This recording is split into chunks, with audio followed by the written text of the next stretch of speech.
Le 9 juin 2024, de nouvelles élections européennes auront lieu. À quelques mois de cette échéance, les camps se rassemblent ou divergent.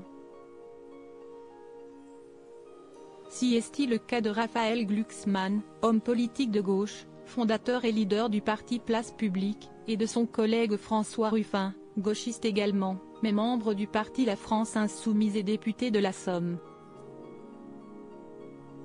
Sur son blog, l'Insoumis a publié une lettre ouverte à l'attention du compagnon de Léa Salamé.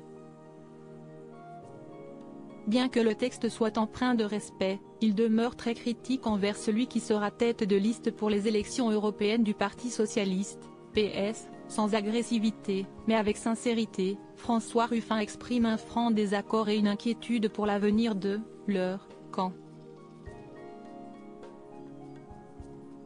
Vos propos, ces derniers temps, me paraissent pour de bon hors-sol, déconnectés, sans ancrage, écrit François Ruffin. Je n'y retrouve plus rien du retour sur soi-même, que vous prôniez, auparavant, mais au contraire tout d'une élite qui avance, avec arrogance et inconscience.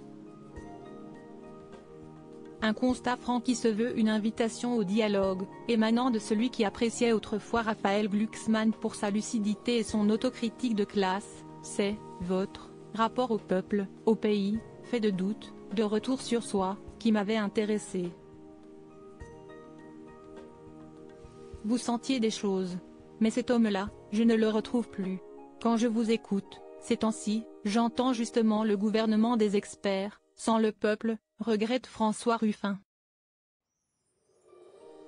Stylo en main, Raphaël Glucksmann prêt à répondre face à cette lettre qui lui était adressée, l'eurodéputé affilié au Parti socialiste a exprimé son souhait de répondre à son collègue lors d'une déclaration à nos confrères de Libération. Je n'ai pas de problème avec le fait de dire nos points de tension, même si c'est rude, a-t-il ainsi expliqué, ajoutant, il a engagé un dialogue épistolaire, ça me convient mieux que les punchlines sur les chaînes info ou les attaques sur Twitter.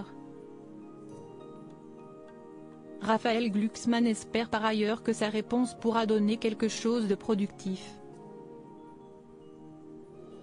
Voilà un échange entre deux hommes politiques en désaccord que nous n'avons pas l'habitude de voir. Reste à savoir si cette méthode pacifique de communication et d'expression de leur point de vue permettra aux deux hommes de mettre fin à leur divergence. Article écrit en collaboration avec 6 médias. Crédit photo, Jacovi de Borde-Moreau.